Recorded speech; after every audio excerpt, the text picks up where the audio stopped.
going to Patagonia in November for 3 weeks. It's a destination that's always been on our list, and we hope this is only the first trip of many. For this trip, we'll be sticking to northern Patagonia on the Chilean side. For 3 weeks, we'll be camping, backpacking, and hiking in the wilderness along the Carretera Austral. Our rental car will serve as base camp. We usually prepare a lot of our own food when we go backpacking near home. It just tastes better, and I like to know what I'm going to be eating. Plus, Leah's a really good cook. But when we did the research, we realized we probably can't bring any food into Chile unless it is industrialized and in original factory packaging. So we held a really long planning session where we searched the web and found some bulk meals and ingredients that we thought could make it in.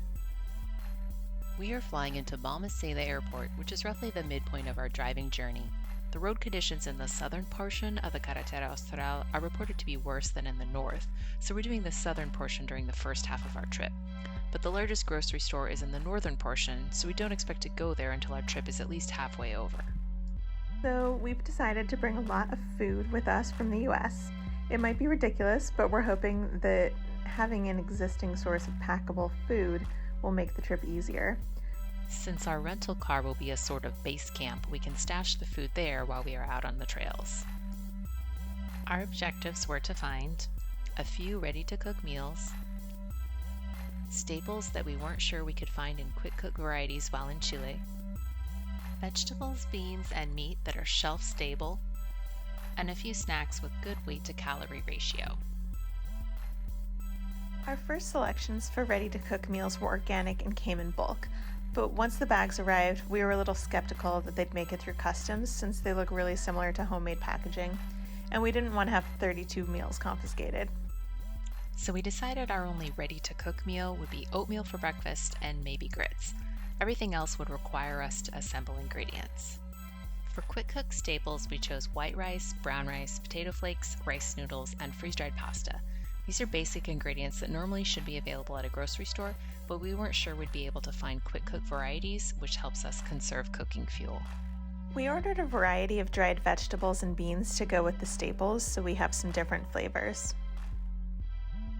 In the protein category, we have freeze-dried chicken and powdered eggs, which should reconstitute quickly.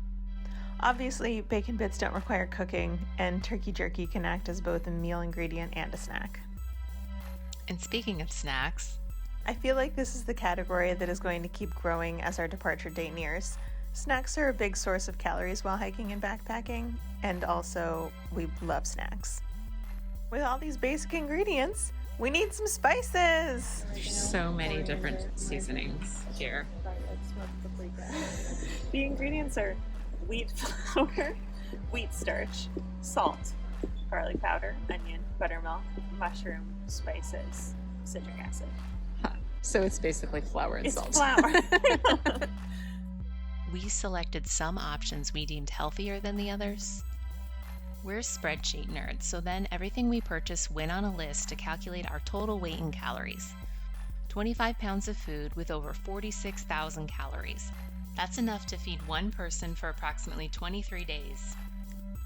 We're feeling pretty ridiculous bringing 2 suitcases filled with food. Okay, slightly more than 2 suitcases, but we're going to pack it better before we leave. I'm having nightmares that our rental car isn't going to be available and we will be stuck carrying all of this food.